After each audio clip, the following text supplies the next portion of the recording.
Witamy serdecznie podczas ostatniej sesji. Ja chciałam powiedzieć tylko tyle, że ta piosenka Manamów w tle nie jest przypadkowa i pewnie już wiecie dlaczego, skoro widzieliście rozpiskę naszej trzeciej sesji. Ale ja chciałam powiedzieć, że to jest chyba jedna z tych najbardziej osobistych sesji dzisiejszego dnia, ponieważ usłyszymy głosy tych, którzy stracili bliskich, ale też osoby Zuzi, która sama zmierzyła się z chorobą i tak naprawdę poznała znaczenie życia na nowo. To historia o odwadze, o powrocie do siebie, ale też o tym, że w tych wszystkich często smutnych historiach jest niesamowicie wiele życia. Ja bym chciała zaprosić na scenę Kamila Sipowicza. I już wiemy, dlaczego w tle leciał Manam i leciało po prostu Bądź. Zuzannę Szelestowską.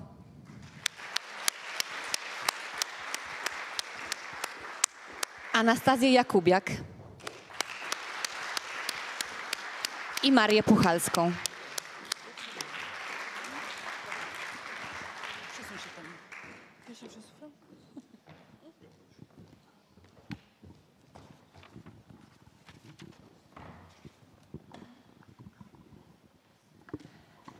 Chciałabym tutaj jeszcze tylko jedną rzecz zauważyć, że Maria Puchalska jest z instytutu, który robi bardzo dobre rzeczy i mam wrażenie, że przez wiele lat brakowało czegoś takiego w przestrzeni.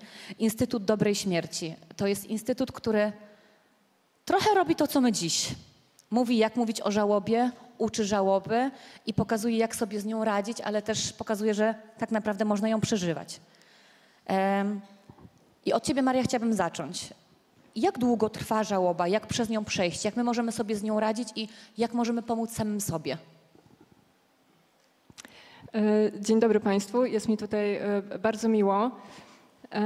Przyznam się szczerze, że to pytanie w ogóle mnie nie dziwi. Kiedy jesteśmy zapraszane, my, członkinie fundacji, ale też członkowie i członkinie kolektywu Instytutu Dobrej Śmierci, to jest ponad 100 osób, różnych profesji z całej Polski, to jest pierwsze pytanie, które nam się zadaje. Czyli właśnie, czy żałoba ma termin ważności i jak przejść przez żałobę. Ja bym chciała odwrócić to pytanie. Ja bym chciała usłyszeć pytanie, jak być w żałobie. Dlaczego? Dlatego, że żałoba, tak jak śmierć, to jest takie nasze hasło. Śmierć jest naturalną częścią życia.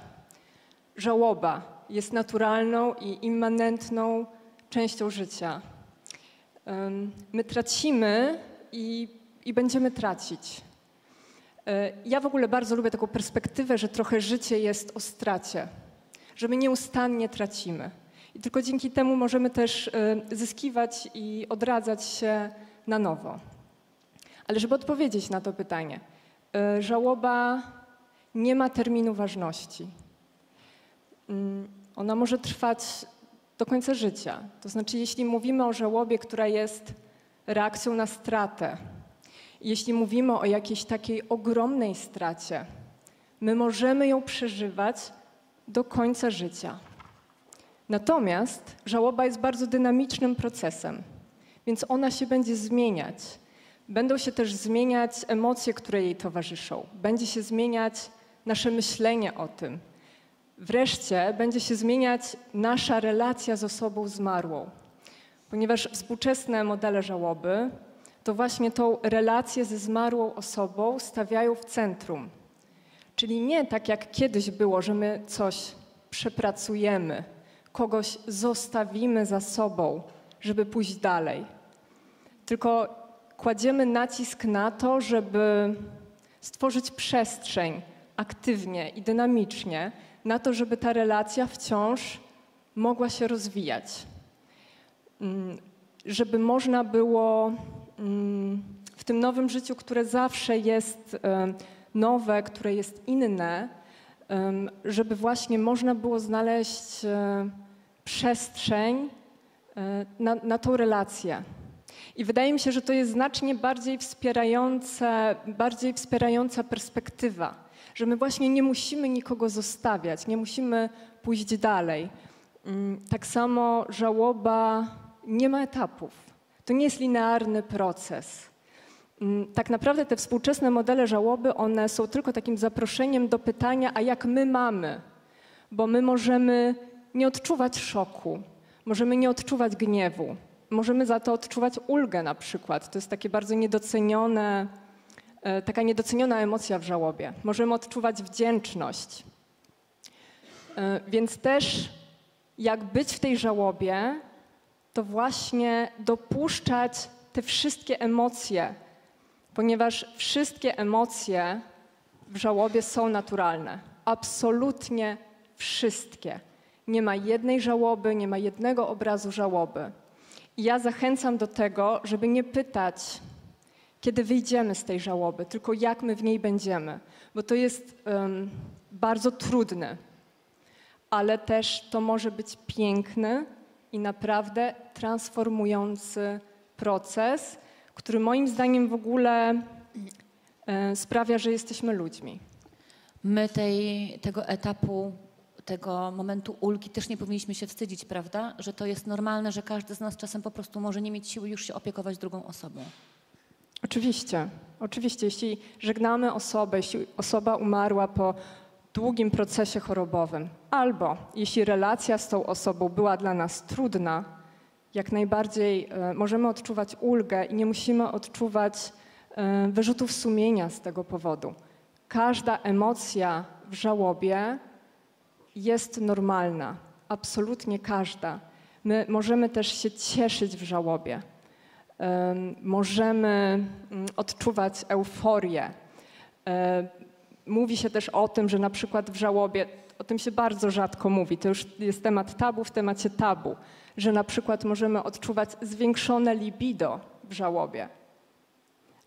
W związku z tym my jako Instytut Dobrej Śmierci jesteśmy właśnie po to, żeby otwierać tą perspektywę na stratę, na to właśnie, żeby pozwolić sobie być. I ja tutaj bardzo widzę rolę taką naszą społeczeństwa jako wspólnoty, bo oczywiście mamy instytucje, które mogą nam pomóc, mogą nas wspierać w tej żałobie. Myślę tutaj o wsparciu terapeutycznym, po które zawsze warto się udać. Natomiast to jest taka trochę nasza rola jako społeczeństwa, żeby sobie towarzyszyć w tej żałobie.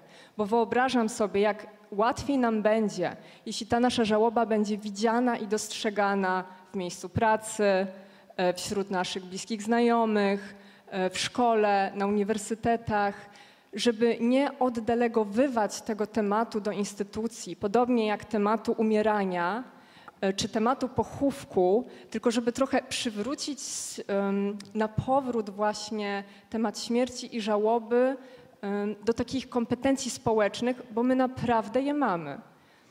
Da się nauczyć tego, jak wspierać w żałobie, da się rozmawiać o tym, da się rozmawiać na te najbardziej trudne tematy i moim zdaniem powinno się po prostu zacząć od siebie, w sensie od takich naszych rozmów z bliskimi, zanim będziemy w tym kryzysie, zanim w ogóle pomyślimy o tym, że jesteśmy śmiertelni czy śmiertelne. Ja mam takie pytanie. Prowadzicie różne rodzaje warsztaty, naukę. Czy są jakieś, my lubimy ceremonie, rytuały, przychodzenia. Czy są jakieś takie rzeczy, których można się nauczyć, właśnie jakichś rytuałów, które widzicie, że pomagają? Po prostu jakieś drobne gesty, szkolenia, no nawet nie wiem, czy bycia, czy pielęgnacji, czy zajmowania się, jakieś takie drobnostki, które jakby to robią bardziej ludzkie, przystępne, drobne kroki? Z mojej perspektywy na wszystkie te pytania odpowiadam tak. Z mojej perspektywy to właśnie chodzi o takie mikrorytuały i właśnie takie najmniejsze, najdrobniejsze kroki. Bo tutaj możemy mówić, Instytut Dobrej Śmierci zajmuje się jakby tematyką śmierci w ogólności, to znaczy od procesu umierania po ten moment przejścia, faktycznej śmierci, do początku żałoby, czyli tego procesu przejścia, czyli ceremonii pogrzebowej, aż potem do żałoby. Na każdym z tych etapów my mamy i w tradycji, i w różnych religiach takie praktyki, które najczęściej były tworzone właśnie po to, żebyśmy wszystkie te etapy przeżywali kolektywnie. Bo to ta wspólnota jest najważniejsza. To znaczy, jeśli my będziemy mieć oparcie we wspólnocie, co teraz moim zdaniem jest naszym największym wyzwaniem, przez to, że te nasze wspólnoty się rozpadają po prostu. Jeśli będziemy mieć oparcie w tej wspólnocie, nam znacznie łatwiej będzie przechodzić przez to całe doświadczenie śmiertelności. I ja zachęcam oczywiście do tego, żeby brać udział w naszych wydarzeniach, warsztatach i szkoleniach na pytanie. I robię to z pełną świadomością. Czy można przygotować się na śmierć bliskiej osoby? I czy można przygotować się na żałobę? Ja odpowiadam tak. To nie znaczy, że ten proces będzie łatwy. Ale to znaczy, że my oprócz tego, co będzie trudne, być może zyskamy szansę na to, żeby wpuścić do tego procesu też inne wspierające nas doświadczenia. Czyli na przykład poczucie wdzięczności, poczucie spełnionego życia, poczucie sensu. Bo też stykanie się z żałobą jest bardzo zetknięciem z własną śmiertelnością. Ja to mówię nie tylko jakby z perspektywy osoby, która jest edukatorką w temacie żałoby. Ja to mówię też w perspektywie osoby, która 3 lata temu straciła oboje rodziców. I ja już wtedy byłam związana z Instytutem Dobrej Śmierci i to pomogło mi świadomie towarzyszyć moim rodzicom na drodze umierania. I pozwoliło mi dostrzec to, że tak naprawdę najważniejsza jest świadoma obecność. Co zresztą w poprzednich panelach było bardzo często podkreślane, że tutaj nie chodzi o jakieś takie wydumane, jakąś alchemię, jakieś wydumane jakieś rzeczy, które możemy robić, tylko właśnie chodzi o tą uważność i empatię i jedno i drugie możemy ćwiczyć. Wracając do pytania, te rytuały albo możemy sięgać do tych, które już znamy z różnych kultur czy z naszej kultury, bo my mamy wspaniałe tradycje, wspaniałą tradycję ludową wokół właśnie umierania, śmierci i żałoby. Ale możemy też jakby czerpać trochę, iść za własną intuicją. I tak na przykład ostatnio mieliśmy święta Wszystkich Świętych, 1 listopada. Ja na przykład mówiłam o tym, że ja rzadko chodzę na cmentarz do mojej mamy, natomiast bardzo często zabieram ją na kawę. To znaczy świadomie, to była nasza rzecz, w związku z tym ja świadomie idę do kawiarni sama, ale z moją mamą i piję kawę, myśląc o niej, wspominając. To są takie mikro rzeczy. To może być rozmowa w naszej głowie. To może być gotowanie posiłku, który nam się kojarzy z tą osobą. To może być słuchanie muzyki. Jakby wszystko to, co pomaga nam czuć obecność zmarłej osoby, jakkolwiek byśmy to pojmowali. Czymkolwiek by to dla nas było.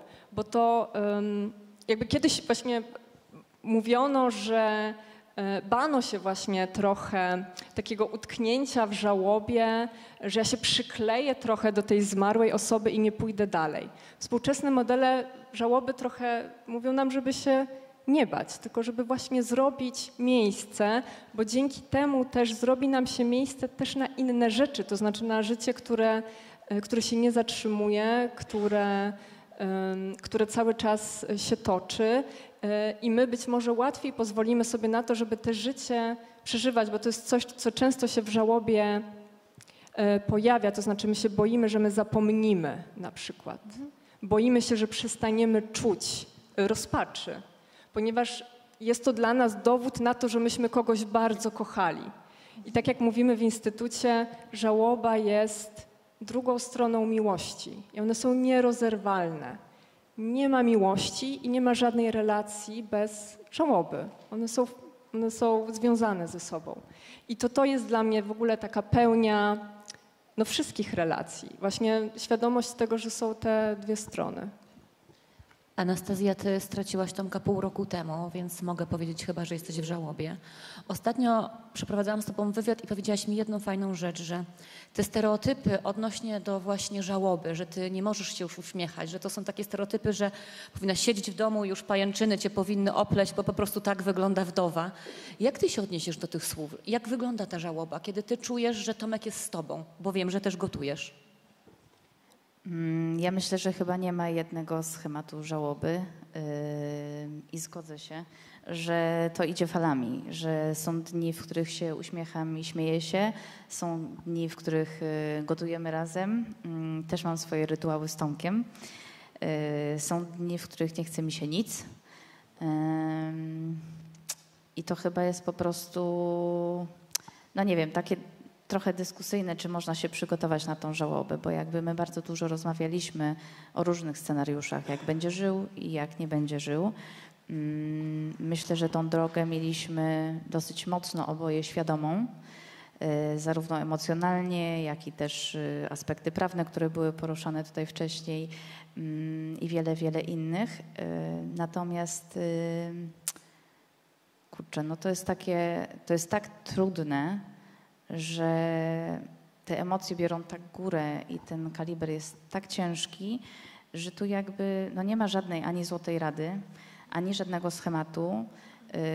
No wiadomo, że na poziomie świadomym możesz się w jakiś sposób przygotować, natomiast ten emocjonalny kaliber jest tak ogromny, przynajmniej dla mnie z mojego aspektu, że tu jakby wiesz, no właśnie, aż słów brakuje. Przygotowanie przygotowaniem, ale czy ta nadzieja jednak nie jest do końca, że się uda, że tym razem przeżyje, że będzie wszystko dobrze? Zawsze, zawsze, to jest zawsze. Nawet jak mieliśmy taką rozmowę odnośnie tego, że Tomek do mnie zadzwonił i powiedział i prosił mnie o zgodę na odejście i to było kilka tygodni przed jego faktyczną śmiercią, no to jakby jako najbliższa osoba dalej jesteś w tym wyparciu w ogóle, nie chcesz dopuścić do siebie tej informacji, nie?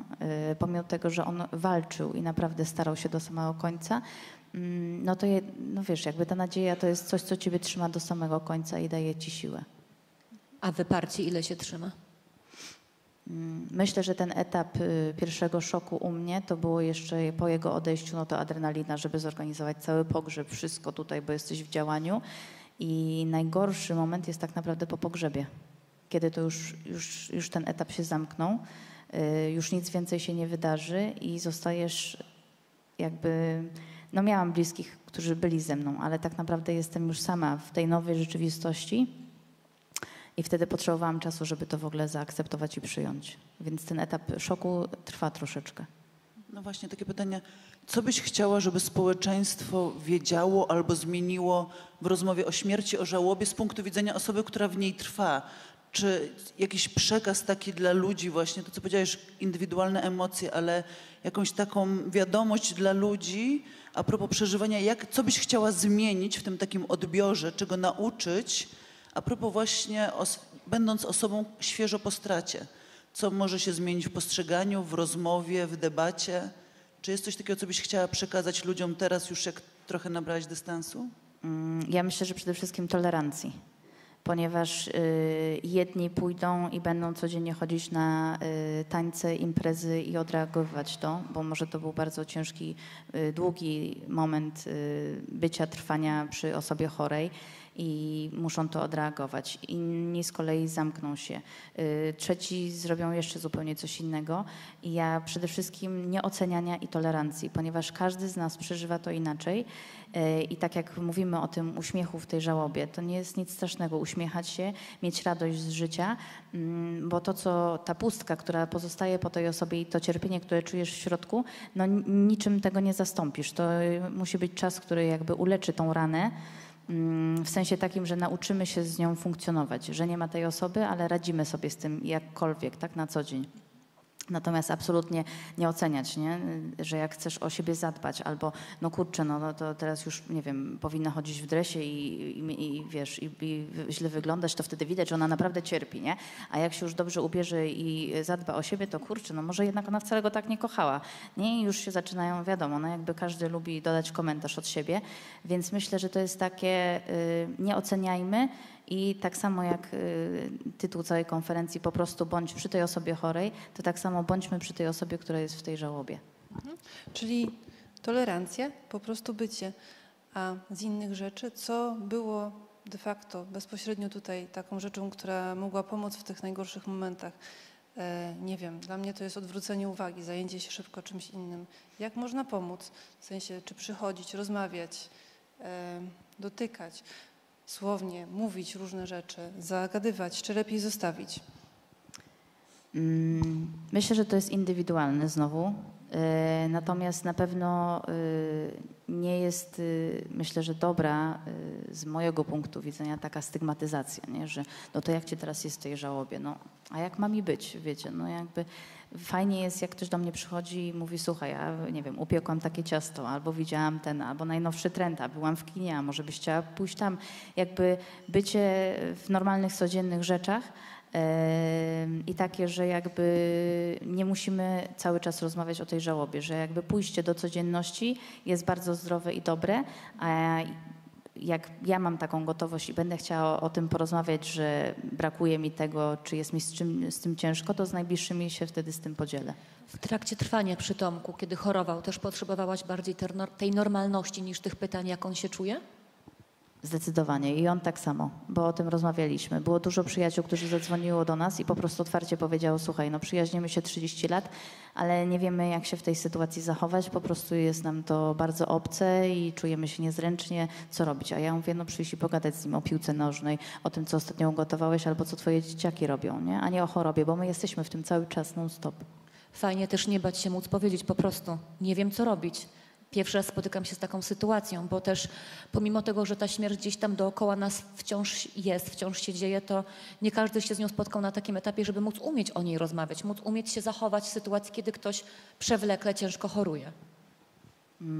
To prawda, ale my mieliśmy, znaczy ja też jakby otwarcie na grupie, na takie forum założyliśmy najbliższych osób i przyjaciół i powiedziałam, słuchajcie, no jakby kto ma gotowość, to zapraszam, jeżeli ktoś nie ma gotowości, też to zrozumiem. Jakby ja otworzyłam też te drzwi i tą komunikację, no bo czasami ludzie mają takie, no kurczę, wycofam się, a może masz jakieś oczekiwania albo coś, a jakby u nas było tak, że ja zrozumiem, jeżeli ciebie nie będzie i jest ci z tym trudno, natomiast jeżeli masz i chcesz, to możesz w taki lub inny sposób nam pomóc albo być obecny, po prostu przyjść na kawę i porozmawiać z nim, nie? Bo dla niego sama obecność i bycie, no bo on był niezwykle towarzyską osobą, było bardzo istotne, także jednak dalej ci ludzie przy nim są no i że jakby nie ogląda tylko pielęgniarek, lekarzy i tak dalej, chociaż oczywiście bardzo ich lubił. A ja jeszcze tak zapytam, Kamil, bo rozmawialiśmy o tych rytuałach, o takim postępowaniu, tu Anastazja powiedziała o po prostu zwykłych rozmowach. Wiemy, że na koniec, jak Kora była już bardzo słaba, puszczałeś jej dużo muzyki. Czy to były właśnie takie wasze rytuały, że tej muzyki razem słuchaliście? Mogłeś jej później słuchać? No ta muzyka była wszędzie obecna w waszym życiu.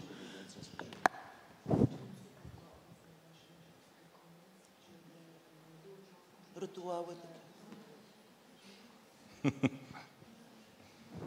Czy opieka była... Przepraszam, uświadomiłem sobie, że powinienem nosić aparat słuchowy. Będziemy mówić głośno. Opieka. Czy muzyka była rytuałem waszym? I w trakcie choroby, po... No tak. Szczególnie puszczałem Korze utwór Erika Satie, taki minimalistyczna muzyka z XX wieku u jej ukochanego kompozytora i właściwie jak już była nieświadoma, też jej to puszczałem.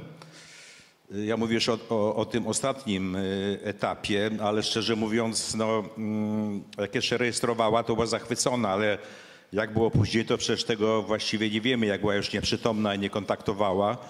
To nie mamy dostępu do drugiej osoby i nie wiemy, czy ona słyszy, czy nie słyszy, czy jej to przeszkadza, czy jej to pomaga. I to jest dosyć dramatyczna sytuacja, bo no, nie mamy kontaktu z drugą osobą i nie daje nam żadnych znaków, więc trzeba z tym uważać. Może wtedy cisza jest najważniejsza. W każdym razie, jeśli chodzi o opiekę, to w pewnym momencie znalazłem się w takiej sytuacji panicznej, ponieważ po kolejnej, najpierw była operacja mózgu, która się udała, ale nowotwór ruszył z powrotem i były naświetlania w Gliwicach.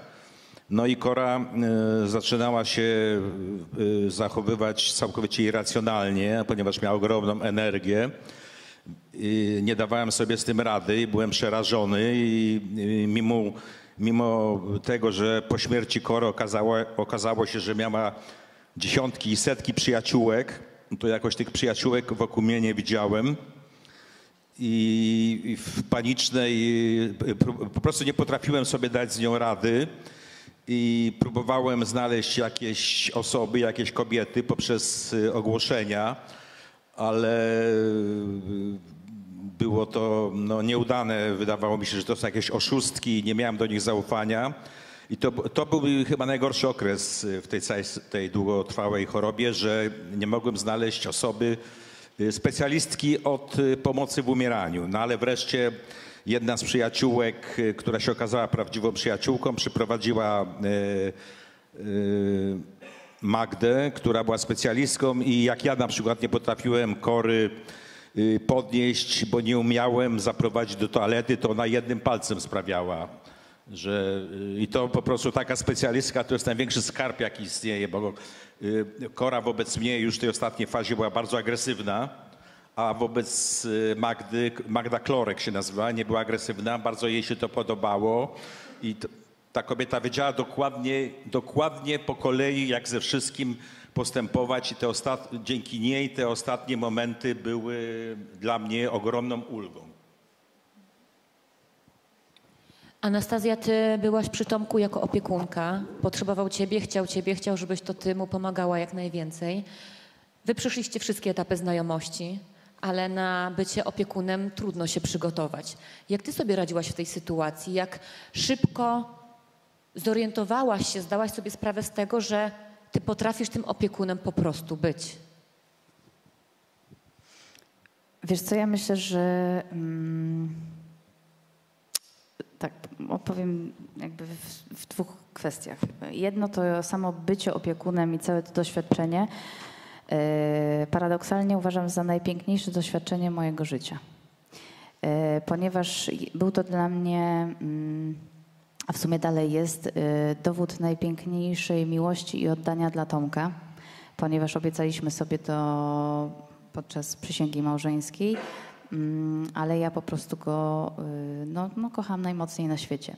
Więc dla mnie móc opiekować się nim praktycznie do samego końca, to było coś, że jakby to, co mogłam, to dałam mu wszystko to, co mogłam. To jest jedna rzecz.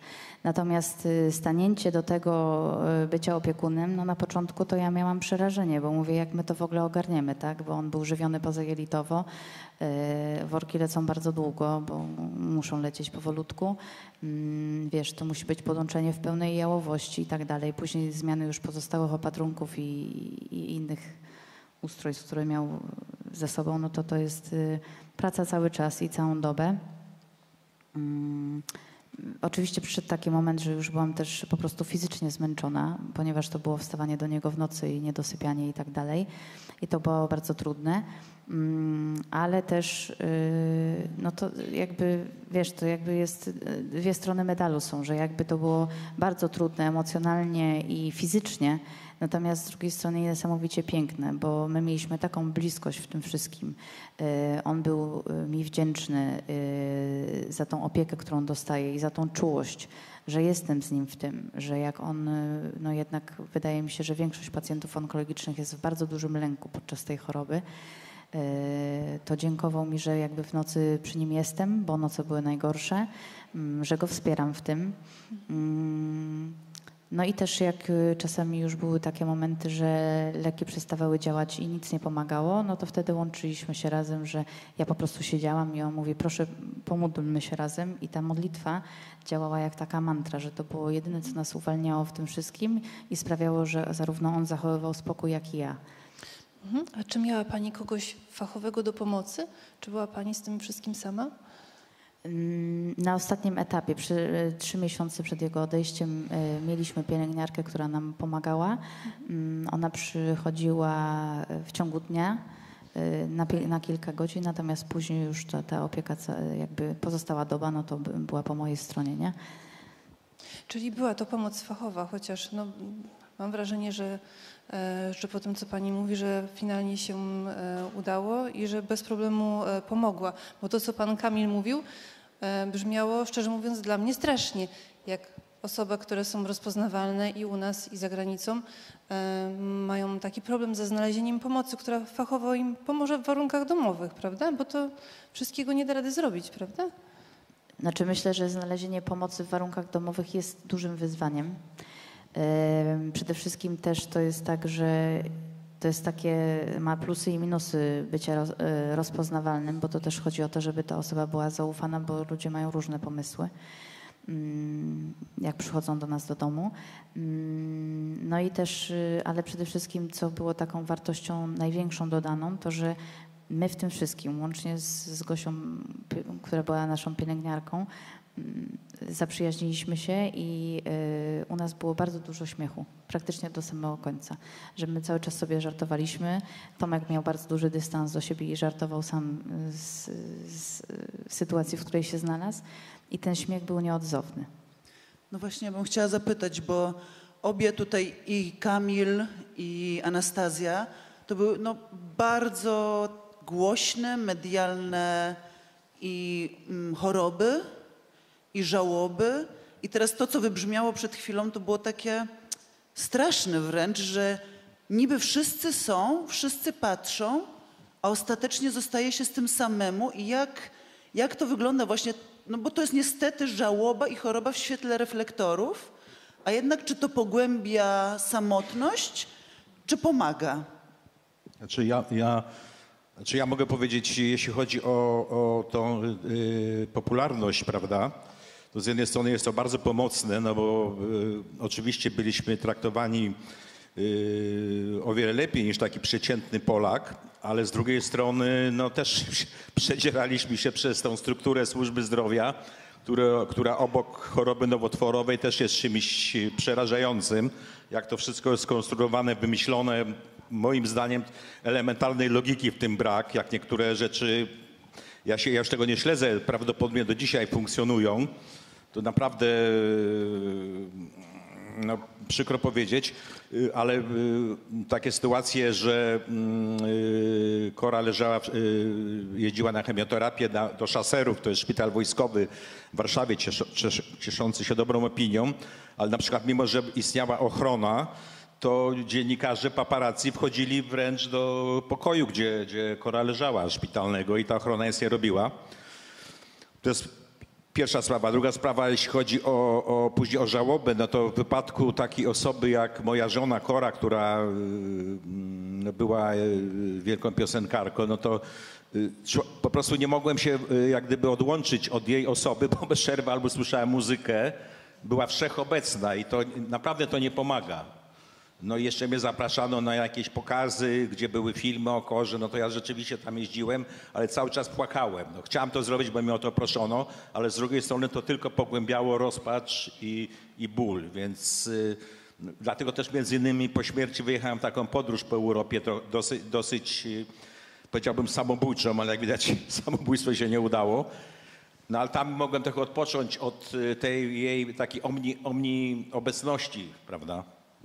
Mówisz o tym, że po śmierci ta muzyka i te wszystkie pokazy nawiązujące do życia Kory, do jej muzyki nie pomagały. A czy dziś możesz słuchać spokojnie już jej muzyki? Czy normalnie? Dzisiaj? Tak. No dzisiaj oczywiście tak. No, po pewnym czasie sam zacząłem się zajmować jak gdyby promocją Kory, wydawać płyty, robić koncerty, pracować nad filmami, organizować wystawy, więc no nolens volens musiałem się z tym oswoić. Nadal to było trudne, ale w pewnym sensie rzeczywistość tego wymagała, ludzie się wymagali tego, zgłaszali się do mnie no i jakoś temu sprostałem, ale przez długi okres czasu nie byłem ani w stanie oglądać koncertów, ani teledysków, ani słuchać muzyki, no bo to po prostu było jak grzebanie w ranie. Więc tym bardziej, że artysta po śmierci staje się jeszcze o wiele bardziej popularny niż za życia, prawda? Więc to wszędzie leciało, ze wszystkich głośników i wszędzie, i w telewizji, i w radio, i dzwonili do mnie różni ludzie, czasami jakieś wydawnictwa niedelikatnie, żebym od razu książki pisał i tak dalej. Więc no, tak to wygląda. To nie jest łatwe, to naprawdę nie jest łatwe, jak umiera ktoś bardzo znany i artysta, muzyk. Dobrze, że o tym mówisz, bo ja też chciałabym zadać pytanie Tobie i Anastazji z perspektywy dziennikarki. Kiedy móc zadzwonić, poprosić o wywiad, jak to robić, bo wiadomo, że i tak będą do was dzwonić, będą do was pisać, telewizje, prasa. Uciekać, dać sobie ten czas, czy po prostu jak się zachować w takiej sytuacji? Znaczy, tak jak powiedziałem, wyjechałem w podróż, żeby od tego... Ale po jakimś czasie też. Nie, dosyć szybko, bo Kora zmarła w lipcu, a ja już chyba wyjechałem w sierpniu na taką podróż. Szczerze mówiąc, nawet nie wiem, jak ona długo trwała, ale nawet mimo tego, że nie jestem katolikiem, to pojechałem do Santiago de Compostela, takie miejsce pogrzebowe. No jest tam taka duchowa atmosfera, która w pewnym sensie abstrahuje od religijności. Jest tam coś naprawdę takiego wzniosłego i pięknego, więc tam też starałem się jakoś, no, modliłem się po swojemu, prawda? No, myśmy odeszli od katolicyzmu, Kora szczególnie po tych swoich potwornych doświadczeniach z dzieciństwa. Tutaj jeszcze muszę powiedzieć o bardzo przykrej sprawie, bo tutaj widziałem, byli dwaj księża, więc księża się bardzo nieelegancko zachowują w szpitalach. Wchodzili do Kory w ogóle bez pukania, gdzie wiadomo, Kora mogła być w intymnej sytuacji, czekała na operację, w ogóle nie pukali. Czuli się tam jak u siebie po prostu w domu. To było bardzo nieładne i może powinno do nich to dotrzeć, że nie wszyscy na świecie wyznają ten system wiary i wobec chorych, a szczególnie kobiet, trzeba mieć trochę delikatności. Wystarczy chociażby na przykład zapukać. Absolutnie tak. Dobrze, że pan mówi i dziękujemy, bo o tym właśnie trzeba mówić, żeby te relacje i ta rozmowa właśnie przebiegały w sposób z poszanowaniem każdego. Absolutnie. Tym bardziej wchodzenia do pokoju. Także myślimy o tym. Z tego, co ja mam w swoim ośrodku jakieś tutaj wyrażenia, to akurat u nas to pukanie zawsze się odbywa i też nikt specjalnie nie nagabuje. Natomiast absolutnie trzeba o tym pamiętać. Tak.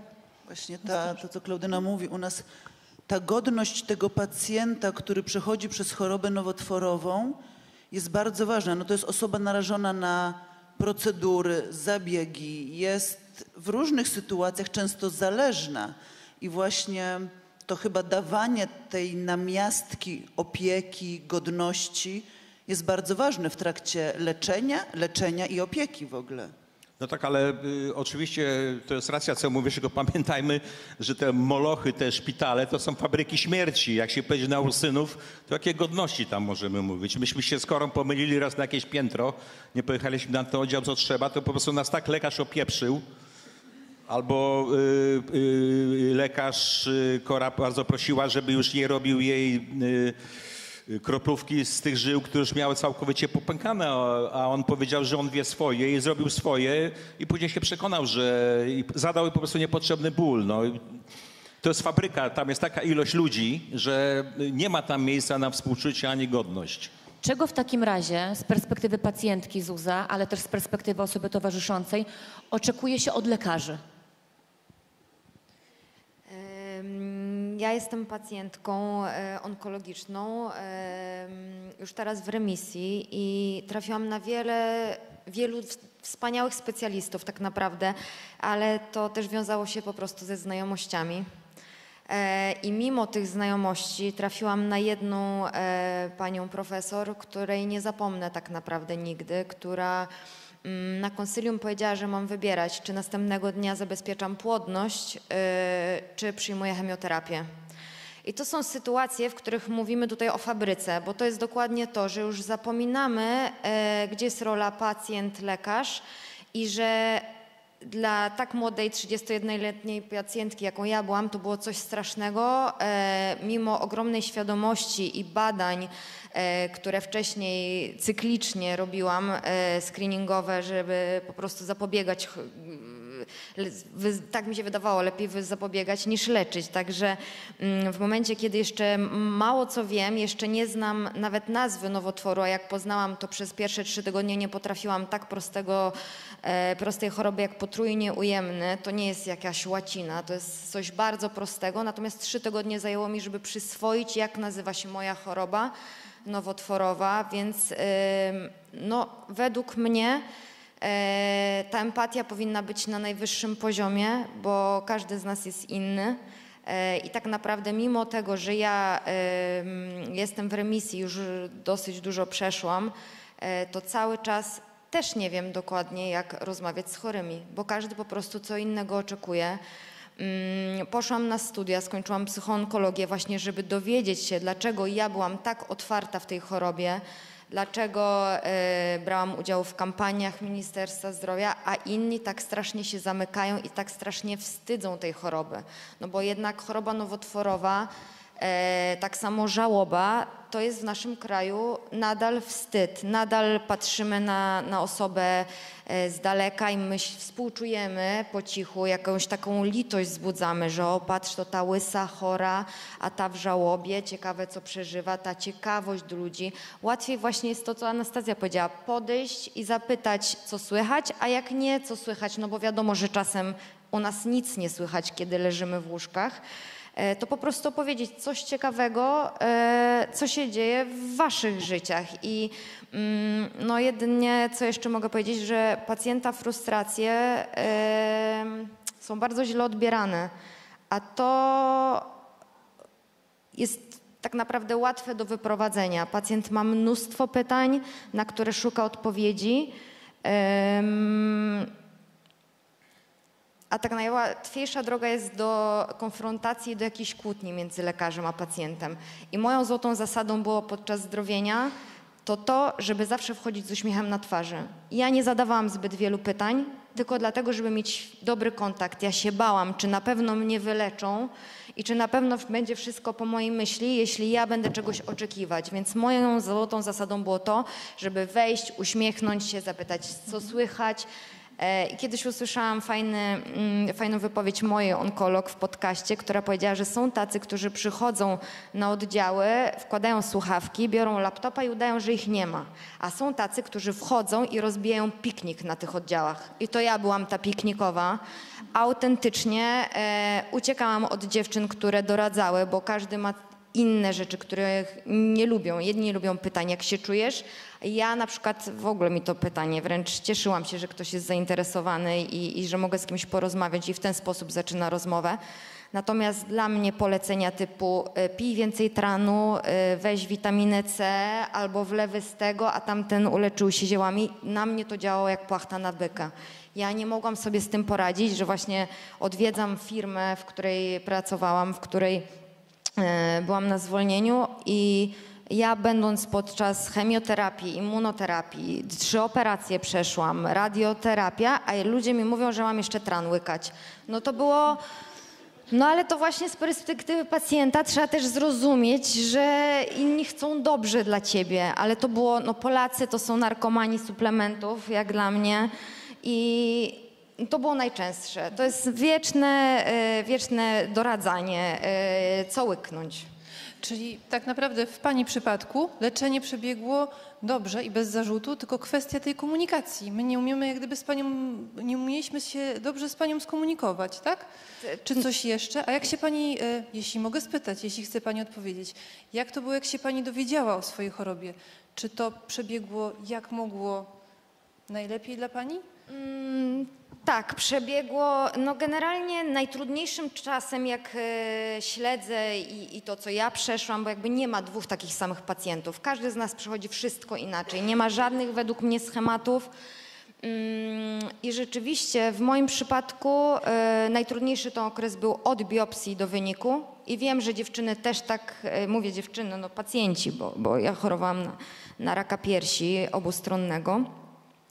Pacjenci nie śpią, ja nie spałam, jakby budziłam się i mówiłam, Jezu, serio? To ja czekam na ten wynik, jakim cudem? Jeszcze tutaj zaznaczę, że ja w lutym miałam czyste USG, a w listopadzie miałam 2 raki i przerzuty. Także bardzo ciężki był ten okres do wyników. Na wyniki poszłam jak po swoje, ubrałam szpilki, koszulę i byłam pewna, że usłyszę, że to jednak jest jakiś błąd i że to jest jakiś łagodny nowotwór. No tak się nie stało. Lekarka zachowała się wspaniale. Pani doktor posadziła mnie. Ja już widziałam po minie, że raczej wiadomości nie będą dobre, ale była najbardziej łagodna, jak chyba to możliwe. I co najlepsze, pytałam 3 albo 4 razy, już teraz nie wiem ile, ale czy na pewno mówimy o złośliwym. Że jak raz powiedziała, to ja drugi raz pytałam, trzeci. I to jest właśnie to, żeby zadać te pytania, to było dla mnie najważniejsze, żeby dotarło, że ja nie wyjdę z tego gabinetu, bo miałam 8 minut czy ileś, tylko rzeczywiście miała czas, żeby mi wytłumaczyć, że ta cała machina teraz rusza i że próbujemy po prostu zrobić wszystko, żeby mnie wyleczyć. Właśnie, powiedziałeś zrobić wszystko. I to chyba do was wszystkich pytanie, czy jest coś takiego jak walka z rakiem? Bo my uwielbiamy mówić walcz, nie poddawaj się do każdego. I czy to jest w ogóle dobre powiedzenie i czy jak ktoś przychodzi, czy to rodzina, czy do pacjenta, czy my walcz, nie poddawaj się, ciśnij, czy to jest prawidłowa forma komunikacji z punktu widzenia czy osoby towarzyszącej, która była przy tej osobie walczącej, czy właśnie osoby chorującej? I tu też uważam, że charakter ma ogromny wpływ. To, co na mnie działało, to rzeczywiście na mnie działało to walcz. Ja wiem, że to stawia nas w takiej sytuacji, że my trochę nie mamy wyjścia. Przecież każdy z nas się stara i co, ci, co odeszli, to nie walczyli, przegrali, a im się nie chciało, czy za mało się starali. Dlatego tak strasznie wszyscy wiem, że walczą z tym słowem walcz, ale z drugiej strony, a co jeśli kogoś tak nie wepchniemy do tej walki i się podda, a mógł wygrać? No to jest po prostu takie nazewnictwo, a nie inne. Ja nie miałam z tym problemu, bo rzeczywiście dla mnie nie było wyjścia. Ja, tak jak mi powiedzieli, walcz, no okej, walczę, bo ja nie mam po prostu, chcę jak najdłużej, jak najlepiej z rodziną spędzać czas i się nie poddawać. I ja jestem osobą zadaniową, więc ja tak naprawdę najgorszy czas był dla mnie od biopsji do wyniku, a ten drugi najgorszy czas jest teraz, kiedy wyzdrowiałam. A ten moment tej walki, którą tak nazywamy, to było coś, co ja miałam cel i zadanie. Po prostu czwartek chemia, tu badania, krew. Wszyscy się wspaniale opiekują, wszyscy robią badania, sprawdzają, czy nam nic nie jest, a na koniec, kiedy w moim przypadku mówimy o remisji, no to na ostatniej wizycie usłyszałam, widzimy się za 3 miesiące. I ja mówię, ale jak to? Bo przez to, że jestem niehormonozależna, dziewczyny hormonozależne przychodzą wiele lat, 5, a teraz już wchodzą jakieś takie, przyznam, nie interesuję się, bo staram się trochę od tego odcinać, wlewy, więc one są cały czas pod opieką lekarską. A na mojego raka, no to jak grypa, no przeszłam i do widzenia. Widzimy się za 3 miesiące, drugi raz za 3 miesiące i nie wiem, co zrobię, jak usłyszę, widzimy się za pół roku. W moim wypadku i w wypadku Kory, to byliśmy w tej dobrej sytuacji, no, że Kora była osobą walczącą, wojowniczką, szamanką, więc przeszła ogromną ilość procedur, operacji naprawdę i eksperymentalnych różnych i do końca walczyła i de facto ja w ogóle nie rozmawiałem z Korą o śmierci. Ten temat się w ogóle nie pojawiał, ponieważ byłem skupiony na pomocy, żeby żyć. Walczyliśmy, żeby żyć.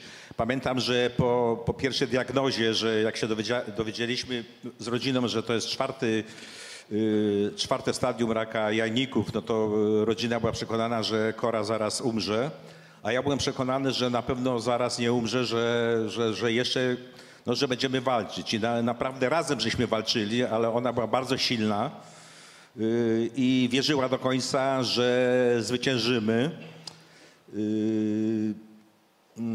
No miała taki nowotwór, który na szczęście ta chemioterapia działała, bo na przykład Małgorzata Braunek, aktorka, miała podobną chorobę, ale na tą platynową chemię była odporna i dlatego szybciej zmarła. Natomiast Kora się poddawała wszelkim eksperymentom, bo na przykład taka słynna metoda wlewów do otrzewnej, profesor Śpiewankiewicz, więc Kora się temu poddała, to potworna operacja. Potem wierzyliśmy w to lekarstwo Olaparib, które było nierefundowane i dawka kosztowała 20 parę tysięcy. Wydawało nam się, że to pomoże. Ja chodziłem do ministra, byłem taki uprzywilejowany, my byliśmy w uprzywilejowanej sytuacji, że mogłem pójść do ministra Neumana i walczyć o refundację. I na początku płaciliśmy, a później już to było refundowane i de facto no, na pewno przedłużyliśmy życie wielu kobietom, ale niestety olaparib, nowotwór jest tak potworną chorobą, że olaparib najpierw chemia blokuje te dojścia nowotwora do różnych organów, a później olaparib blokuje, ale po pewnym szczęście, po pewnym momencie nowotwór znajduje nowe ścieżki. I jedni lekarze wyrażali się o tym z nadzieją, ale na przykład jeździliśmy do Poznania do profesora Mądrego i on też uważał, że ten olaparib długo przed rakiem nie wytrzyma. No i niestety tak się stało i potem jeszcze były przerzuty do mózgu. Mimo że lekarz, pierwszy prowadzący lekarz, który prowadził i Korę, i Małgorzatę Braunek, i Irenę Szewińską, czyli byliśmy w dobrym towarzystwie, mówił, że nowotwór jajników nie ma przerzutów do płuc, bardzo mało. Okazało się, nie do płuc, tylko do mózgu. Okazało się, że ma, więc jeszcze były operacje mózgu, naświetlania i no, nie dało się z nim wygrać. Dopiero w Gliwicach żeśmy dostali taką tragiczną wiadomość, że już po prostu żadna więcej procedura się nie uda. Natomiast lekarka mnie kompletnie nie poinformowała, czego ja się mogę spodziewać. Kompletnie nic nie mówią, jak się Kora będzie zachowywać, co się będzie działo, jak to wszystko wygląda. A oprócz tego w Polsce jest taki idiotyczny jakiś przepis prawny, że jeżeli pacjent jest wypisany ze szpitala, to szpital nie może mu wystawić recepty. I miałem takie momenty, że Kora nie mogła spać, była w stanie potwornego pobudzenia, bo ten mózg pracował i to wszystko. I ja po prostu nie wiedziałem, co zrobić. I dzwonię do szpitala, a oni mi mówią, że oni nie mogą mi wystawić recepty na haloperydol, to się nazywa taki hardkorowy środek, bo już nie jest pacjentką. No, ja obłagałem i w nocy pojechałem i ona mi jakoś prywatnie napisała receptę. No ale żeby takie idiotyzmy prawdopodobne, no do dzisiaj funkcjonują. No to tyle w temacie. Mówimy o tym, że Kora była szamanką, walczyła. Ty, Zuzia, pokazywałaś, ty nawet mówiłaś to swoje, że ty dziada dobijesz. Pamiętam to, bo jak rozmawiałyśmy, to ciągle to słowo dziad się przewijało. Wy, Anastazja, mieliście też dla kogo walczyć poza sobą, bo jesteś mamą. Tak, i Tomek właśnie mówił, że wielokrotnie nawet jak mieliśmy dziennik choroby do telewizji, to mówił, że i ja i młody jesteśmy jego ogromną siłą i motywacją do walki. Więc no myślę, że on, to taki był paradoks, że już przez ostatnie praktycznie pół roku swojego życia nie mógł nic jeść, bo był żywiony pozajelitowo, a z zawodu był kucharzem, a pomimo to gotował. I powiem szczerze, że w chorobie gotował chyba najlepiej w całym swoim życiu i najsmaczniej. Nie próbując w ogóle tych dań, więc śmiałam się po prostu, że jest jak Mozart, o ile dobrze pamiętam, tak, że był głuchy i komponował, więc no my mieliśmy bardzo dużo śmiechu, bardzo dużo, pomimo trudnej sytuacji, dystansu. Natomiast zgodzę się z Kamilem, że lekarze nie informują rodzin o tym, co ciebie tak naprawdę czeka. Że oni mówią jakby, że sytuacja jest poważna i tak dalej, no ale no ja wiem, że jest poważna, no bo jest nowotwór, natomiast nikt ciebie nie przygotowuje na to, jak to będzie wyglądało. No są tam jakieś te ulotki, scenki takie, wiadomo, znamy wszyscy, że ten pacjent onkologiczny w tej chustce nie leży tutaj, pije różne specyfiki i tak dalej, żeby się wzmocnić, no ale jak przychodzi tak prawdziwa rzeczywistość i z czym to się naprawdę wiąże, właśnie z lękami, z brakiem snu, nagle jesteśmy, przychodzą, pamiętam, że ostatnio koleżanka mi przypomniała, bo ja już nie pamiętam wszystkich sytuacji, że jakoś tak było, że był jakiś wieczór i znajomi przyszli i nagle Tomek bierze i dostaje tutaj krwotoku z brzucha, nie? No i ja wtedy, no dobra, no to co robić? Oczywiście Tomek no mówi, że on nigdzie do żadnego szpitala nie jedzie, bo on chce być w domu, tak? No ci mówią, słuchajcie, no to jak tu wy macie taką akcję, to my już sobie pójdziemy. No i ja zostaję sama z młodym Tomkiem, który tutaj krwawi i na telefonie z lekarzem. I to jest jeden z wielu dni, w których ta choroba przebiega i jakby tutaj no jakby za 2 dni on już na przykład się dobrze czuł i chciał iść na spacer, a za 3 dni znowu był spadek tej energii. I tu jakby no ani nie ma złotej zasady, ani reguły, ale też no, nikt cię na to nie przygotowuje, bo tak naprawdę otwarcie o tym nie mówimy, no bo to wszyscy mówią, no dobrze, no hospicjum będzie tak, będzie ciężej, rehabilitacja, żywienie, wspomaganie, no ale jakby tak czasami myślę, że taka może otwarta rozmowa 1 na 1 lekarza, nie bezpośrednio przy pacjencie, ale żeby jednak przygotować tą rodzinę na to, myślę, że byłaby wspomagająca. Czyli tu to po prostu bądź zmienia się na po prostu porozmawiaj. Tak. Zuza, ty jesteś waleczna. Od początku miałaś plan na to, żeby tę chorobę wygrać. Udało się, ale był moment, w którym ty nie miałaś siły. Ten dla ciebie najtrudniejszy moment, czyli porozmawianie z rodzicami. Mówimy tu o bliskich. Ty miałaś przy sobie bliskich, ale kiedy nadszedł moment, kiedy mogłaś być słaba, to ty byłaś tą twardą osobą, która chciała obronić innych przed tą wiedzą, przed tym, że ich ukochana córka po prostu choruje. Tak, to się wszystko zgadza, ale też to wszystko złożyło się w takim czasie, że ja wyczułam u siebie guza w sobotę, w poniedziałek byłam na USG, a moi rodzice w tym czasie byli na wakacjach za granicą w Azji, także no nie było szansy z nimi porozmawiać, no bo to by nic po prostu nie dało i rzeczywiście miałam przyjaciółkę, miałam partnera, z którymi wszystko konsultowałam, bardzo mnie wspierali, pomagali, ale jestem bardzo zżyta z rodzicami i super spędzamy czas razem, wyjeżdżamy do dziś wszyscy razem na wakacje, także to są bardzo bliskie mi najważniejsze osoby. No i jak wrócili z tych wakacji, to rzeczywiście to było jeszcze kilka dni do wyników biopsji, a ja starałam się ich uchronić, cały czas wierząc, że to jeszcze nie jest złośliwe. Spotkałam się z nimi na obiad w restauracji, siedziałam naprzeciwko taty, patrzyłam jak się śmiał, jak się cieszył i opowiadał o wakacjach, a mi serce pękało, no bo tak naprawdę oni nic nie wiedzieli, co u mnie. No i jakiś czas później rzeczywiście, pamiętam, to był piątek, 8 rano, pojechałam po wyniki i prosto już z wyników przyjechała moja przyjaciółka. Ja powiedziałam, że przepraszam, ale że ja muszę do rodziców jako właśnie taki chciałam mieć ochronny swój, nie wiem jak to nazwać, taką... Spadochron trochę taki.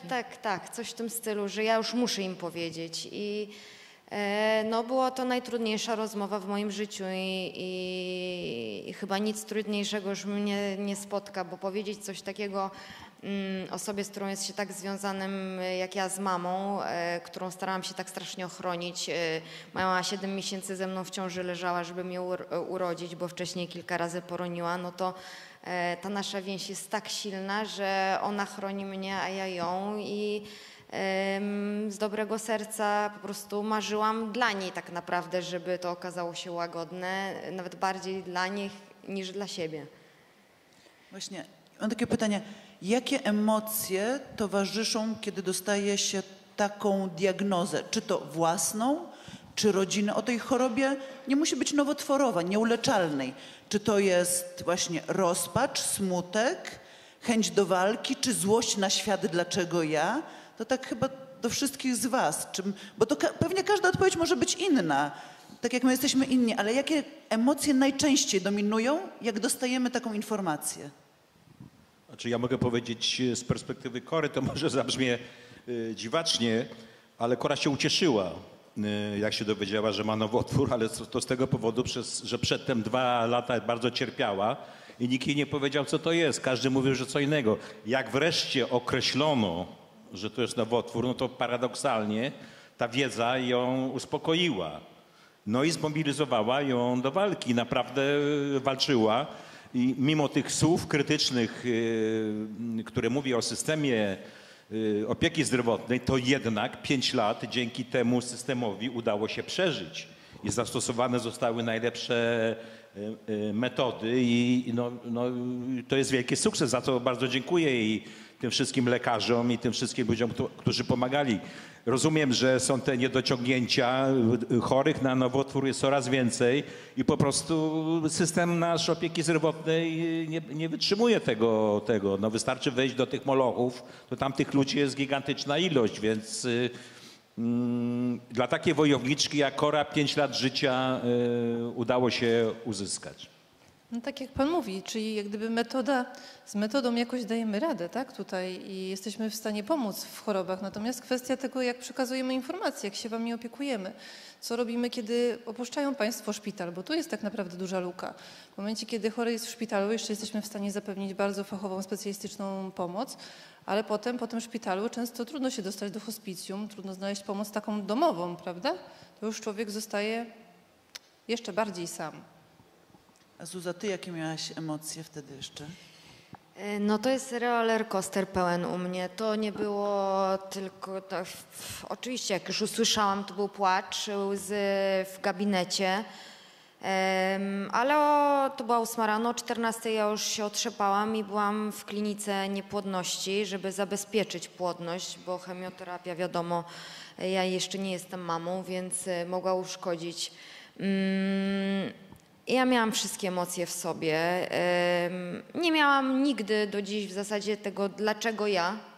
Wiem, że niektórzy tak mają. No to wzięłam na klatę to, co jest. I chyba najgorsze w tym wszystkim od samego początku do dziś jest lęk. Słowo lęk to jest, dla mnie to się równa po prostu nowotwór.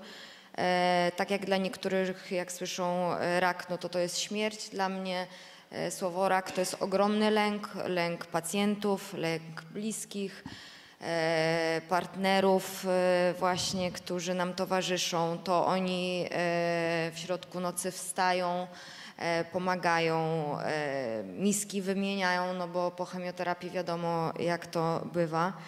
I ten lęk to jest, uważam, coś strasznego, z czym jest bardzo ciężko się oswoić i tak jak żałoba potrzebuje czasu, tak samo ten cały proces i zdrowienia i tak jak ja jestem w remisji, to czas, mam wrażenie i mam nadzieję, że to będzie jakieś lekarstwo na ten lęk. Mówisz o lęku. Czy on bywa, czy jest stały? W moim przypadku lęk jest stały, lęk jest każdego dnia, nie od rana do wieczora, ale kilka razy dziennie na pewno. Lęk przed tym, że to wróci, że znowu będziesz musiała się z tym mierzyć? Raczej w którym stadium wróci, żeby zdążyć przed 4. I myślę, że wiele osób tak ma. Z dziewczynami, z którymi piszę. W lutym zeszłego roku otworzyłam Instagram za namową mojej przyjaciółki i mojego Marcina, którzy strasznie mnie dusili, żebym to zrobiła. Ja nie wiedziałam na początku po co, a już teraz rozumiem, bo zrezygnowałam z pracy na czas zdrowienia, a ja jestem osobą, która musi działać i ja się frustrowałam po prostu leżąc w łóżku. Wtedy właśnie moja onkosiostra mi doradziła, żeby pójść po pomoc do psychologa i do psychiatry. Jestem pod opieką do dnia dzisiejszego. Ale ja nie dawałam sobie rady właśnie z tym, że leżę i że ja nic nie mogę. Ja nie czytałam książek, nie oglądałam filmów, w telefonie nic nie scrollowałam. Po prostu leżałam sfrustrowana, że wszyscy działają, a ja zawsze dużo działałam, a teraz muszę leżeć. Więc dla mnie lekarstwem był ten Instagram, który otworzyłam i rzeczywiście po pierwszym filmiku, na którym ściągałam perukę, był odzew ogromny i do dzisiaj przez to tutaj jestem.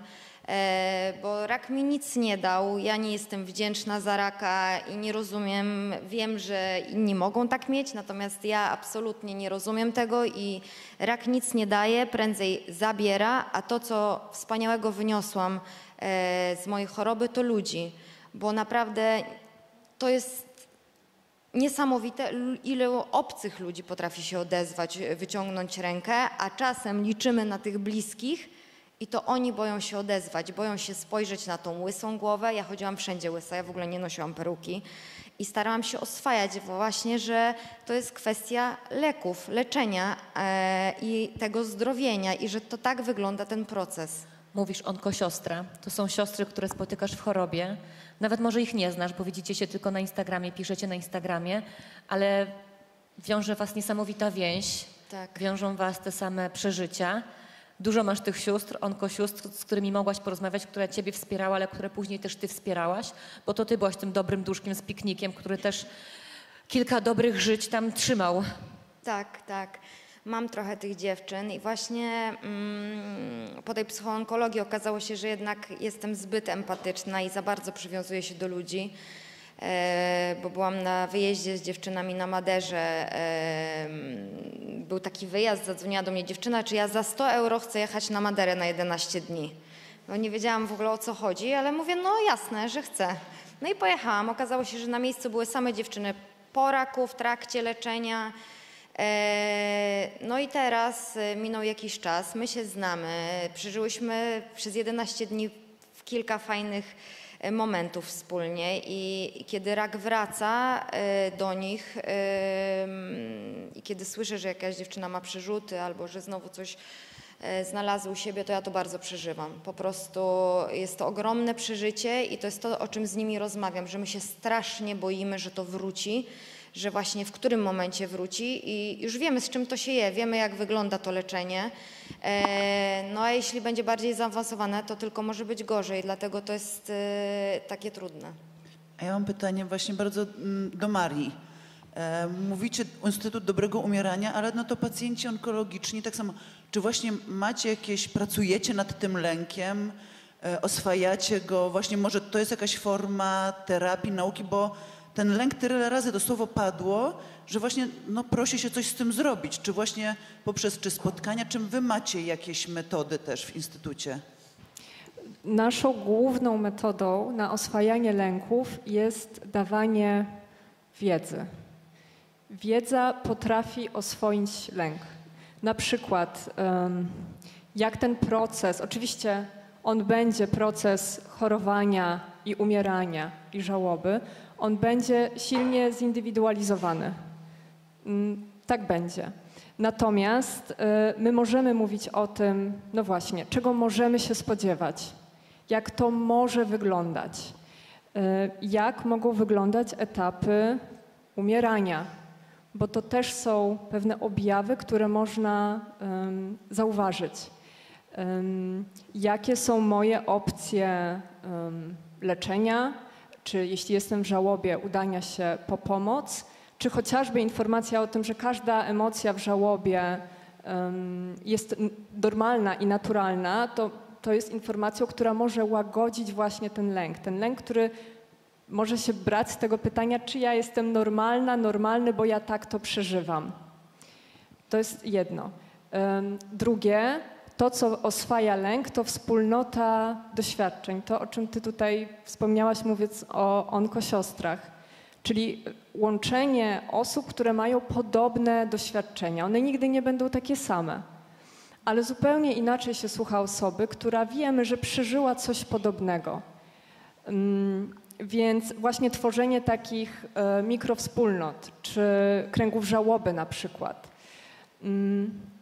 I takim jeszcze tematem obok lęku, bardzo z nim związanym, jest bezradność. To jest takie, no właśnie, takie poczucie, które nam może bardzo często towarzyszyć w sytuacjach związanych z końcem życia i które jest bardzo trudne. Wytrzymać bezradność. I to zarówno od osoby, która jest umierająca, jak i osoby, która jej towarzyszy. I to jest często najtrudniejsze i na to mamy właśnie bardzo różne, też zróżnicowane strategie radzenia sobie. Na przykład zadaniowość jest taką strategią radzenia sobie właśnie z bezradnością. A to jest bardzo trudne i to śmierć nas właśnie bardzo często z tym stawia właśnie wobec tego, że my ostatecznie wobec śmierci zawsze będziemy bezradni. I też słuchając was myślałam sobie o tej walce, że myślę sobie, że można też walczyć o różne rzeczy, o różne doświadczenia i o różne przeżycia. Nie tylko o to, żeby wyzdrowieć, czy żeby pokonać tą śmierć, czy tą chorobę, ale właśnie na przykład o to, żeby doświadczać tego świadomie, albo w otoczeniu bliskich, albo żeby mieć poczucie swojej godności i sensu życia. Bo osoby od nas w kolektywu właśnie często mówią o nadziei, której nie można tak naprawdę zabrać, ale można natomiast ulokować ją w innym miejscu. Czyli jeśli już nie mamy nadziei na to, że wyzdrowiejemy, to możemy mieć nadzieję na to, że na przykład będziemy dobrze umierać. No i oczywiście tutaj otwiera się pytanie, co to znaczy dobrze umierać. Dla każdego będzie to znaczyć coś innego. Natomiast jeszcze wracając do tego pytania, ja prowadzę takie spotkania, które się nazywają Dev Cafe. Formuła jest bardzo prosta, spotykamy się, obce sobie osoby, spotykają się, żeby rozmawiać o śmierci. Moje doświadczenie jest takie, że zawsze te rozmowy kończymy z uśmiechem na twarzy i ulgą. I nagle się okazuje, że to nie są takie trudne rozmowy. Rozmowa może oswoić lęk przed śmiercią. Niekoniecznie go odbierze, ale możemy się poczuć, że my nie jesteśmy w tym sami. Oczywiście ostatecznie pewnie możemy mieć taką perspektywę, że właśnie mierzymy się z tym zupełnie sami. Ale właśnie, że my wszyscy jesteśmy śmiertelni, że to jest nasza sprawa, że my możemy o tym rozmawiać i że to naprawdę może być kojące.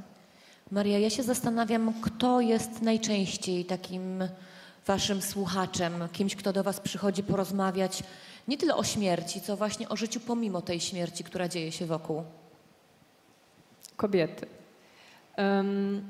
Myślę, że to są kobiety tak właśnie w wieku od 30 do 60 lat, ale to myślę, że nie dotyczy tylko tematu śmierci, ale w ogóle uczestnictwa w życiu społecznym i kulturowym.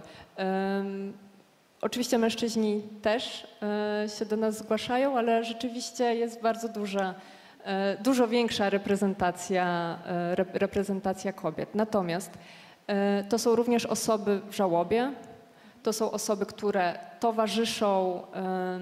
towarzyszą bliskim w chorowaniu, czy też już w procesie umierania, a nam bardzo zależy na tym, żeby docierać właśnie do osób, my tak określamy sobie te osoby jako osoby przed kryzysem. Czyli żeby właśnie zdobywać tą wiedzę nie wtedy, kiedy nie ma już na to czasu, tylko właśnie wtedy, żeby przygotować się na to wcześniej.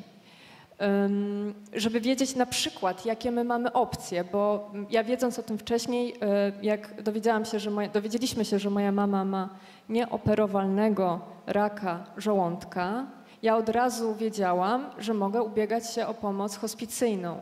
W związku z tym na wiele miesięcy przed jej śmiercią myśmy byli objęci opieką hospicjum domowego, a potem stacjonarnego.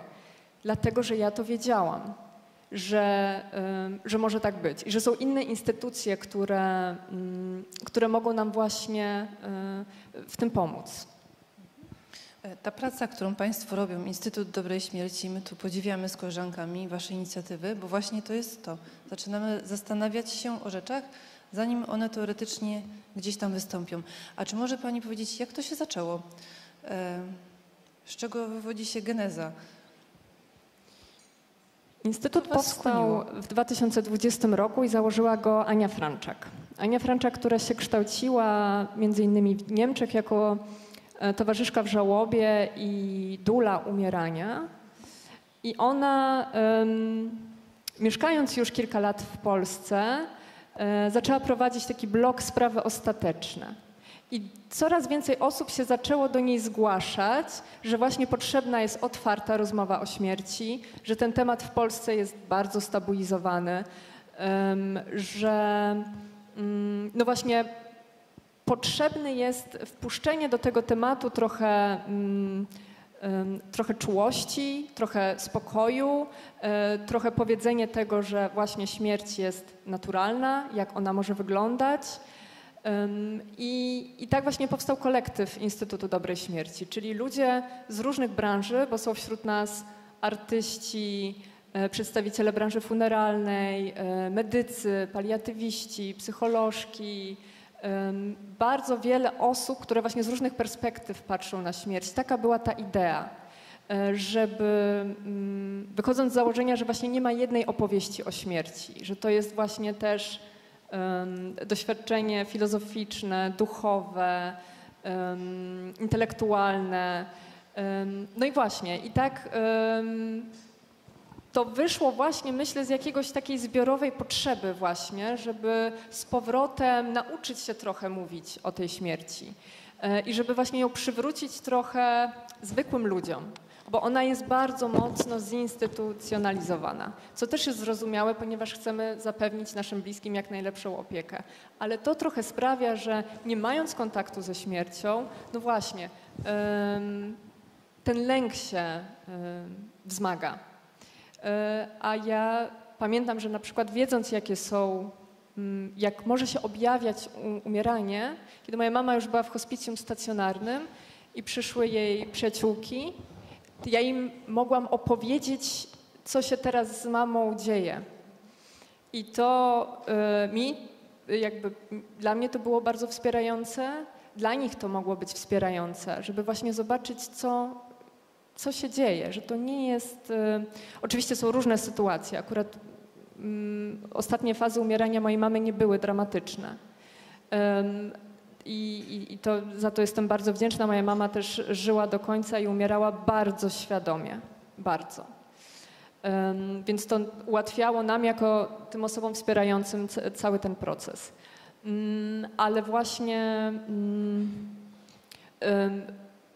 No właśnie to traktowanie śmierci jako takiej naturalnej części, o której my możemy rozmawiać przy herbacie, na spacerze, z naszymi znajomymi i rozmyślanie o tym, jak sami chcielibyśmy umierać, bo dla mnie wszystkie zmiany zaczynają się od wyobraźni. Czy potrafimy sobie wyobrazić, jak tak naprawdę chcielibyśmy umierać? Myślę, że to nam może właśnie pomóc rzeczywiście we wprowadzeniu tych zmian, czy w ochronie zdrowia na przykład, czy w branży funeralnej później, które sprawią, że będziemy żyć na własnych i umierać na własnych warunkach. A ja mam jeszcze pytania, właściwie kieruję je do Anastazji, ale wydaje mi się do was wszystkich.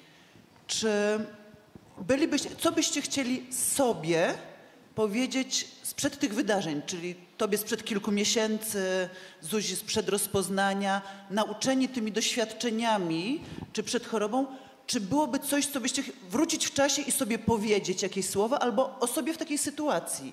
Coś, co wiecie, że chcielibyście przed czymś uchronić? Czy da się? Ja chyba powiedziałabym sobie bardziej tak, że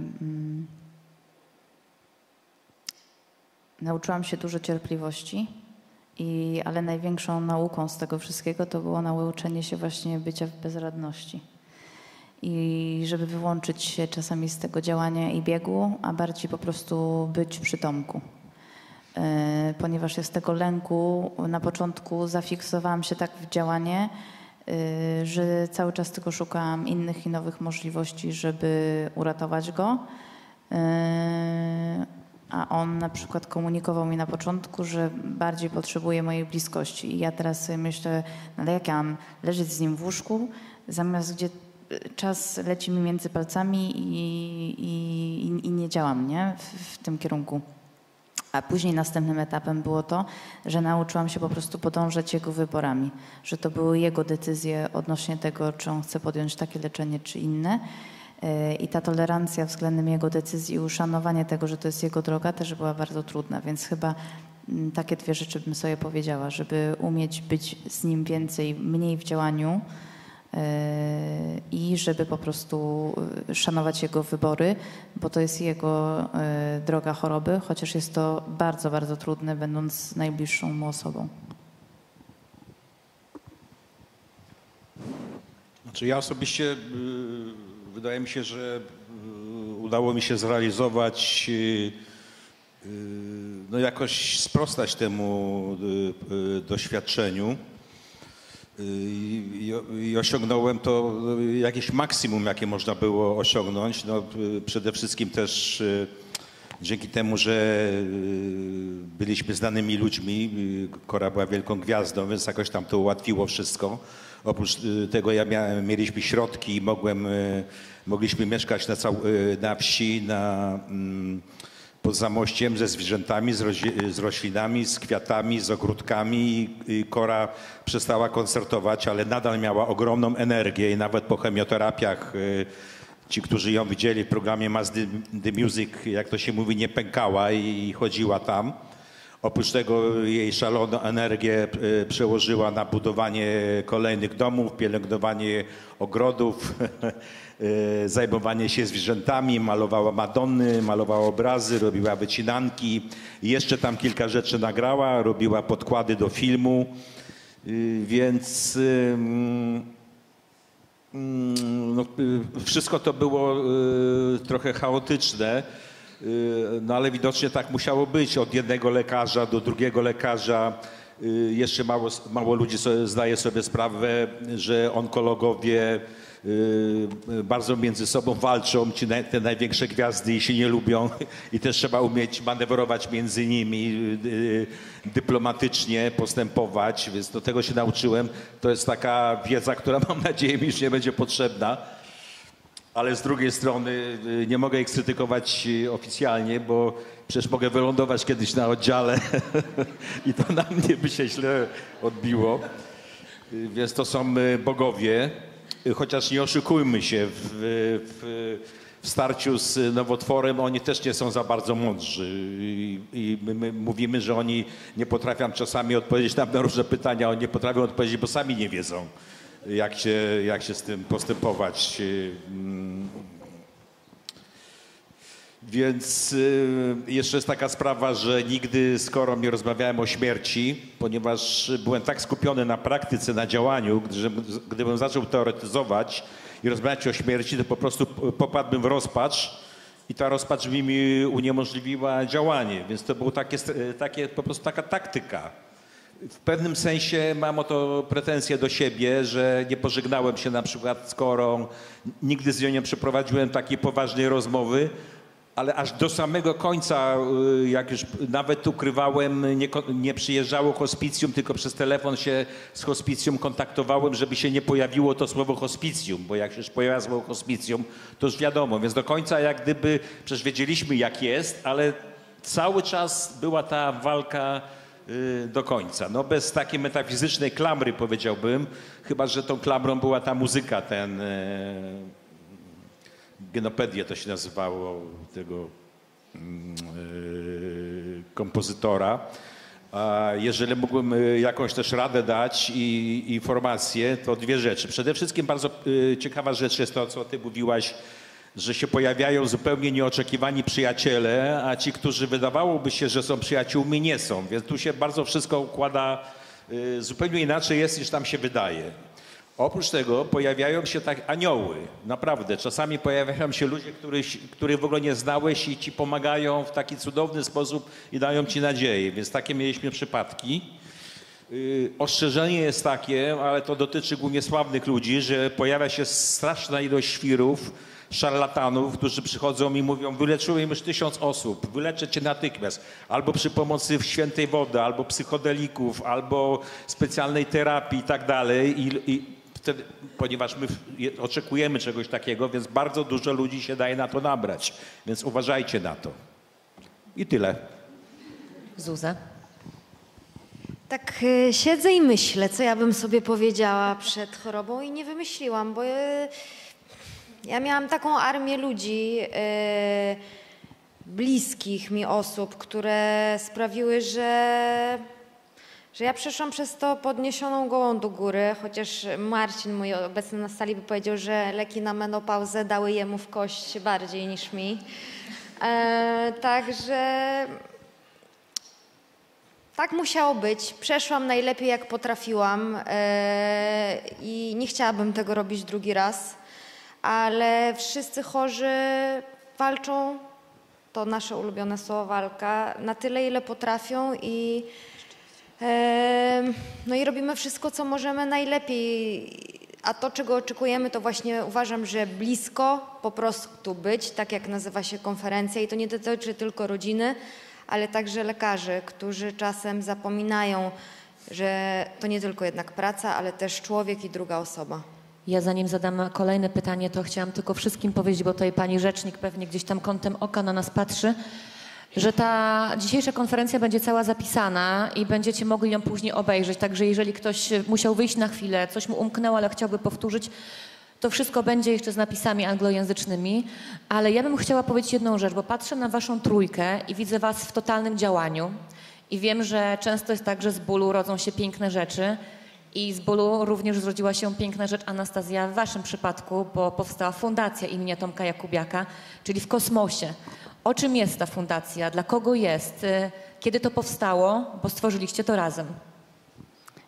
Fundację założyliśmy w listopadzie zeszłego roku, ponieważ Tomek był zawsze w działaniu i w pomocy. On zawsze, nawet bez kamer i bez mediów, pomagał dzieciom w potrzebie i tak dalej. Bardzo dużo, przez rok przed chorobą mieliśmy niesamowicie dużo inicjatyw charytatywnych, w których wspieraliśmy różne ośrodki. I potem stwierdziliśmy, że skoro Tomek otrzymał tak dużą pomoc ze strony społeczeństwa, no to oczywiście musimy się zrewanżować i to z nawiązką. Więc wtedy powstała fundacja i zakładaliśmy, że jeżeli oczywiście Tomkowi zdrowie dopisze, no to będziemy to robić razem. No i dzisiaj już jakby mam tą gotowość, żeby otworzyć te działania. Jednym z pierwszych projektów, który zakładamy na przyszły rok, jest grupa otwarta dla osób bliskich, których rodzina, mama, tata czy małżonek choruje onkologicznie. I to jest właśnie finansowane przez fundację we współpracy z psychologami, z psychoonkologami, psychotraumatologami i tak dalej. A kolejnymi założeniami to jest edukacja kulinarna dzieci, ponieważ bardzo stawiamy na to, żeby jednak przez tą edukację żywienia zapobiegać chorobom i uświadamiać ich, że jednak to zdrowe żywienie ma bardzo duży wpływ na to, jak później funkcjonuje nasze ciało, a to już zaczyna się od najmłodszych lat. Więc to są dwa takie najgłówniejsze projekty. Trzeci to jest konkurs, który powstaje w kwietniu przyszłego roku imienia Tomka Jakubiaka, ponieważ za tym też stała taka historia, że niestety Tomka jako nastolatka nie było stać na wyjechanie i edukację kulinarną za granicą, a bardzo chciał. I ja, niosąc jego misję dalej, po to powstaje ten konkurs, że uczniowie szkół gastronomicznych w nagrodę będą mogli otrzymać stypendium lub praktykę za granicą w restauracji lub szkole gastronomicznej. Więc to są takie 4 główne fundamenty. Ostatnim jest, który mam nadzieję, że pozwoli nam, to zbieramy fundusze na to, żeby wspierać właśnie ośrodki i instytucje, które zajmują się osobom chorym, dzieciom wykluczonym i w potrzebie. I ja po prostu chcę już indywidualnie przekazywać te środki innym ośrodkom. W kosmosie. Zdecydowanie do kosmosu lecimy. To ja podsumowując, moja ostatnia myśl, niestety musimy kończyć, ale mam wrażenie, że tak pozytywnie, bo trochę i Kora, i Tomek, i to, co teraz mówisz, to jest ta nieśmiertelność. Oni w ten sposób zostają z nami i to jest chyba sposób na nieśmiertelność właśnie. I chyba tym ostatnim akcentem chcielibyśmy bardzo podziękować ostatniemu naszemu panelowi tutaj. Fantastyczne. Mnóstwo pokory dla nas jako lekarzy, mnóstwo cennych informacji, ale wydaje mi się dla nas wszystkich tutaj. Jeszcze raz bardzo dziękujemy, że przyjechaliście.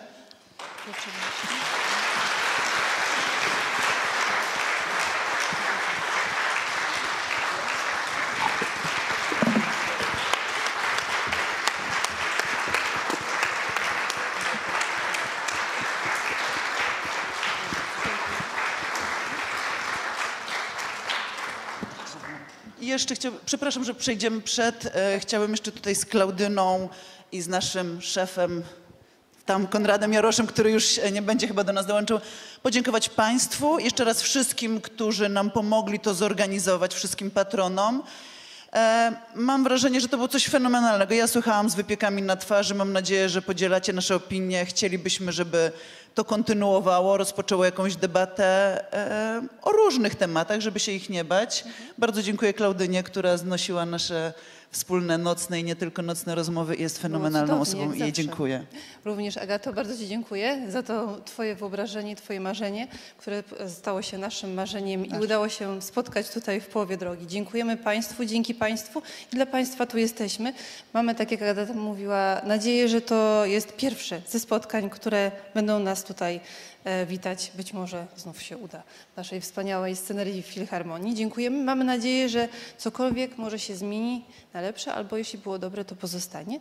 I tym akcentem i wszystkim bardzo I jeszcze dziękujemy. ostatnie. Jest mail, który służył do rejestracji, ale wszelkie pomysły, pytania, cokolwiek, jesteśmy otwarci na debatę. Zapraszam. Dziękujemy zawsze do nas.